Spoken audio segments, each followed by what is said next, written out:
Chegamos para brincar com coisa séria. Cala a boca! Cala a boca! Cala a boca, já morreu. Quem manda na minha boca sou eu. Na minha boca também, presidente. Se o senhor não gosta de debates, nós adoramos uma polêmica. Não vamos nos calar se o senhor ameaçar a democracia. Cala a boca! Cala a boca! Não vamos nos calar ante a violência dos seus seguidores. Não vamos nos calar por respeito às vítimas da pandemia. Não vamos nos calar em nome daqueles que estão na linha de frente salvando vidas. Nós e todos que lutaram contra a ditadura, não vamos nos calar. Eu sou o Guto Abranches e o ClickTube News se junta às vozes daqueles que não vão se calar.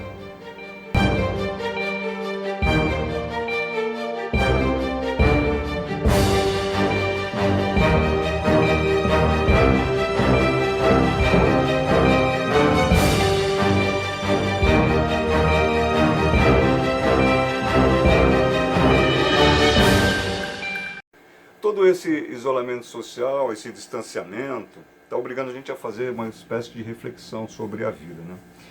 Isso de repente é bom, porque a gente acaba se redescobrindo, se reconhecendo, recuperando alguns valores importantes. Eu tenho feito muito isso, me pego muitas vezes revisitando momentos, fazendo um balanço de muita coisa que eu vivi até hoje. Está acontecendo isso com você também? Está acontecendo com muita gente. É um momento mesmo para dar uma parada, que ninguém esperava, mas muita gente está aproveitando para isso também. Esse momento, esse comportamento da gente, acaba aflorando sentimentos e traz lembranças que estão lá no fundo da memória ou bem guardadas num cantinho especial no coração da gente. É por isso que eu vou falar hoje sobre uma mistura de sentimentos que esses últimos dias estão provocando na minha memória. E acho que na de muita gente também. O que você acha? Olha só. É impossível, por exemplo, não relacionar as últimas falas do presidente Bolsonaro aos anos de chumbo, aos anos da força bruta, da ditadura militar. Peço a Deus que não temos problema essa semana, porque chegamos no limite, não tem mais conversa. Essa fala aí do presidente, dita num domingo em que ele participava de uma manifestação de grupos obviamente bolsonaristas contra poderes constituídos, portanto inconstitucional, portanto antidemocrático. Pois bem, essas falas aí me levaram a um passado de lutas pela redemocratização. São protestos dos que não se calaram e deram a vida para que todos nós pudéssemos hoje falar e dar a nossa opinião. Imagina, trabalhar como jornalista, não podia. Trabalhar como artista, não podia. Você consegue imaginar isso? Olha o perigo que a gente corre. Um tempo agora para a gente ser livre, para a gente contestar e ser contestado, replicar a contestação, é isso. O debate de ideias, a troca de argumentos é saudável, fortalece a sociedade. Os protestos na ditadura nasceram nas universidades, ganharam as ruas e foram rechaçados com a violência comum das ditaduras. A repressão do AI-5 levou jovens estudantes e militares dissidentes a optarem pela luta armada.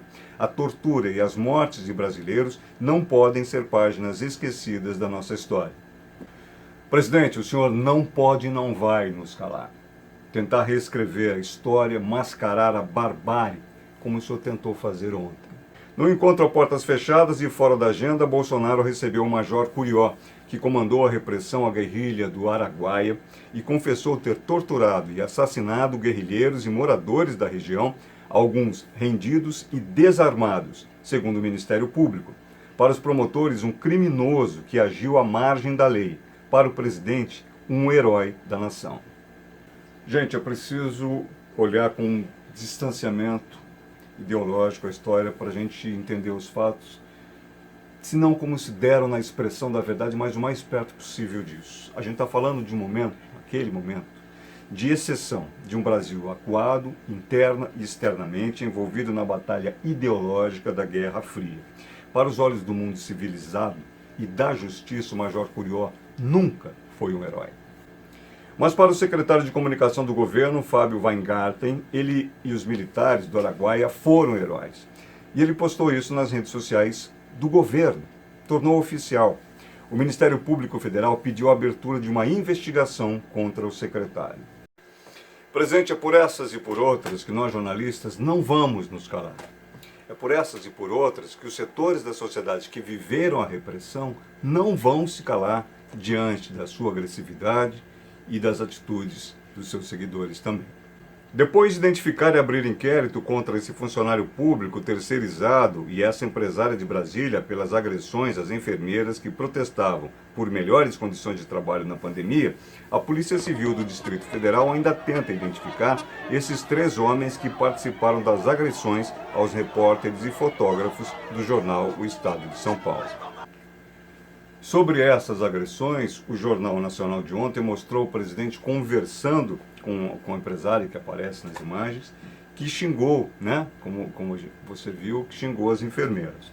Ao contrário de se solidarizar com aqueles que foram agredidos, o presidente tratou de minimizar os ataques, disse à agressora para ela ficar tranquila porque não havia corpo de delito, só agressões verbais. Conselho do presidente. Presidente, não vou me calar diante de mais essa sua atitude aviltante. Não vou. Enquanto o mundo inteiro reverencia os profissionais que estão na linha de frente, combatendo a pandemia, enfrentando a doença, salvando vidas, o presidente do Brasil considera normal que eles sofram esse tipo de violência, esse tipo de agressão no quintal da casa dele, ali, na frente, na Praça dos Três Poderes. Presidente, 71 enfermeiros já morreram no combate à pandemia. Por eles, sim, eu me calo, em sinal de respeito a eles, que são verdadeiros heróis.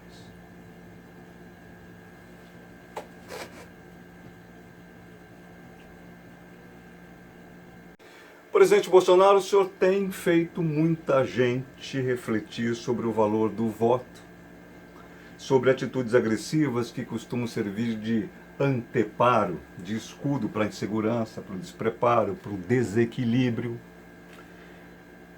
Em meio a tanta lembrança, tanto pensamento e reflexão, me vem à cabeça também aquelas cenas da infância, da época da escola, quando os mais inteligentes da turma eram agredidos fisicamente pelos brutamontes mais ignorantes.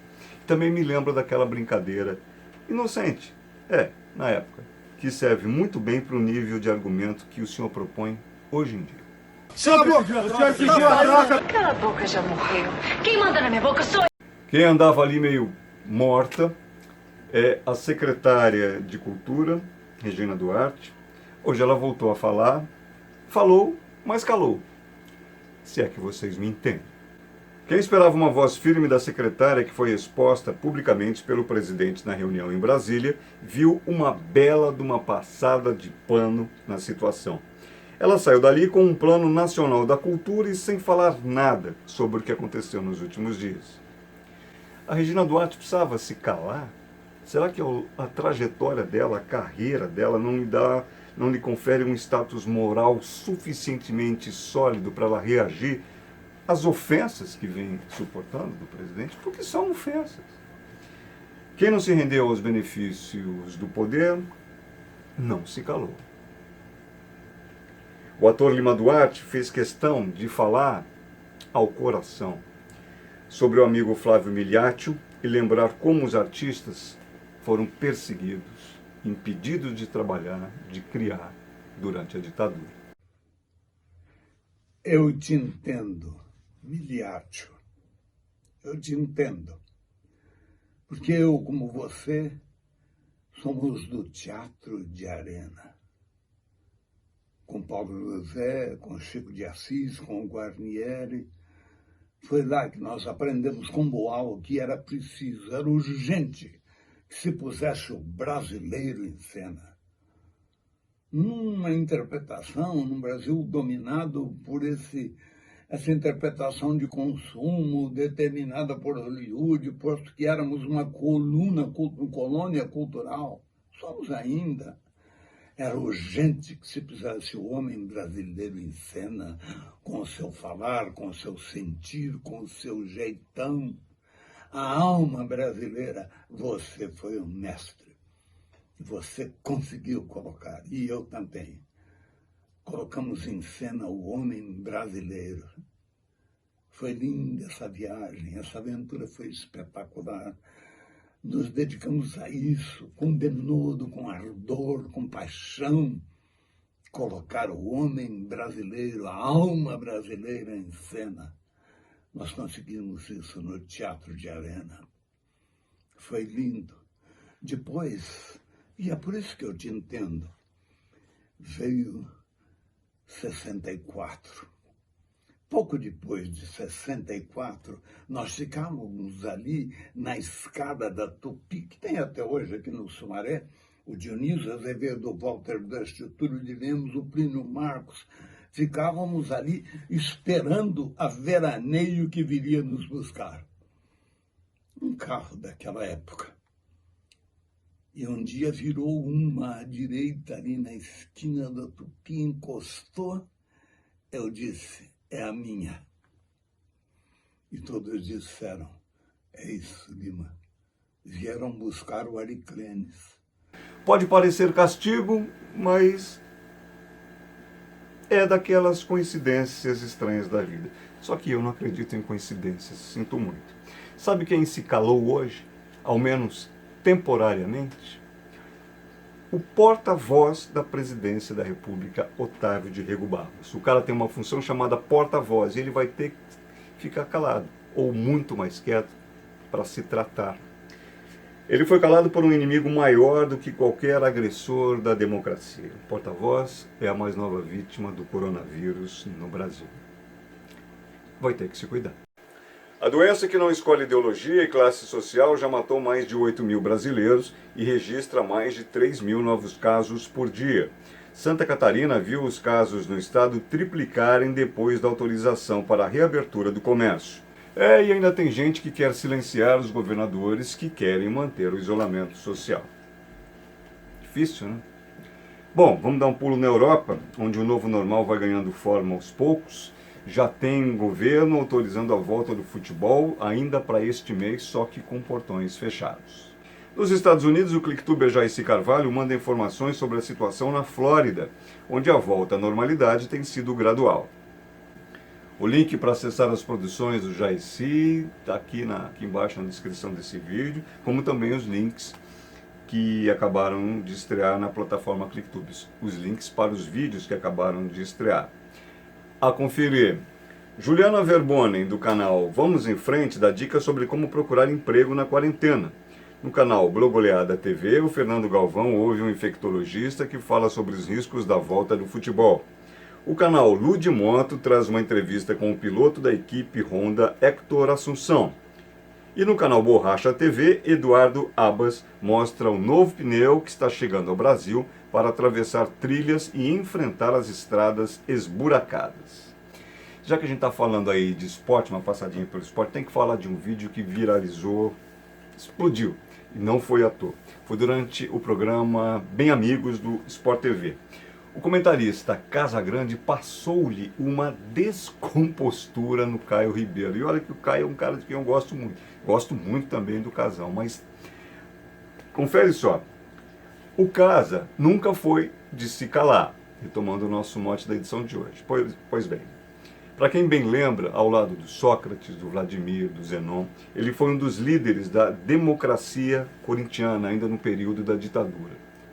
Coisa que nenhum outro clube brasileiro fez. Bom, mas retomando. O Casa deixou dessa vez o Caio Ribeiro calado, e pelo seguinte motivo. O jovem comentarista, Caio, tinha dito que o Raí, ídolo de São Paulo, irmão do Sócrates, que tinha feito, digamos assim, tinha dado respostas, tinha feito críticas ao governo Bolsonaro e ao presidente Bolsonaro. Pois bem, o Caio disse que ele, Raí, não poderia falar de política, que ele só devia falar de futebol. Aí...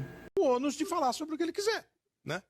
Então, eu acho o seguinte, eu fui contra, eu acho que eu não fui agressivo, não fui nada, fui bem educado. Dois pontos que eu vi na sua fala. A primeira é o seguinte, então você tem que ser mais claro. Mas eu fui. Não, você não foi. Porque você foi claro só para as pessoas que apoiaram você? Aquelas que não concordaram, você não foi claro? Não tem duas. Você falou uma coisa, as pessoas entenderam aquela coisa. Você está falando. Então, mas, por exemplo, o que você discordou? Eu discordei quando ele fala que o Raí só tem que falar de futebol, não pode falar de política. Eu acho que essa é a discordância. Eu deixei bem claro, isso é antidemocrático, E nenhuma pessoa tem o direito de censurar o que a outra está falando. Não tem esse direito. Foge da democracia que existe ainda no país. É uma democracia. É. Então você não tem o direito de falar. Eu não tenho o direito de falar para o Maurício Noriega Qual assunto ele pode assunto que ele tratar. só pode falar. É. Não, ele pode falar de qualquer assunto. As pessoas discordam ou concordam. Mas ele pode falar de qualquer assunto, como eu. Aí, então você tem que ser mais claro, porque não é a primeira vez que você dá uma declaração nesses anos que nós estamos aqui na TV Globo, aí você tem que vir no Bem Amigos e se explicar melhor. Não, mas peraí, Quando qual é a vai segunda? ver? Qual foi a outra vez? Ah, Caio, já várias vezes. Qual? Caio. Não, então vou me lembra lembrar outra. agora. Eu Não, já você vi. tá falando que não é a primeira vez. Não é a primeira vez. Então me fala porque qual você foi a não é outra. claro. Na sua opinião, Casa. Na Não, na mas minha é que- opinião não. E na opinião de todos que não concordaram com você. Agora, você está falando que as pessoas que concordaram com você entenderam muito bem, aí você foi claro, essas pessoas... Não, mas então, mas legais. essa... Depois dessa, só mesmo encerrando o jornal com os palhaços que embalaram a infância da gente. Eu falei de infância, né? Agora há pouco, falei de inocência, falei de... Enfim, me veio a lembrança. Então vamos encerrando essa edição do ClickTube News, agradecendo a todos que nos mandam sempre suas mensagens, que se inscrevem nos nossos canais, participam com a gente, estão sempre nos ajudando a construir tudo por aqui, o ClickTube News, todas as participações, todas as nossas produções. Fiquem com o show dos nossos palhaços favoritos, show de calouros dos Trapalhões, com aquela voz inconfundíveis do Mussunzinho, que morreu, mas não se calou. Obrigado, gente. Cala a boca, seu olhar tá me dizendo que você tá me querendo, que você gosta de mim. Cala a boca,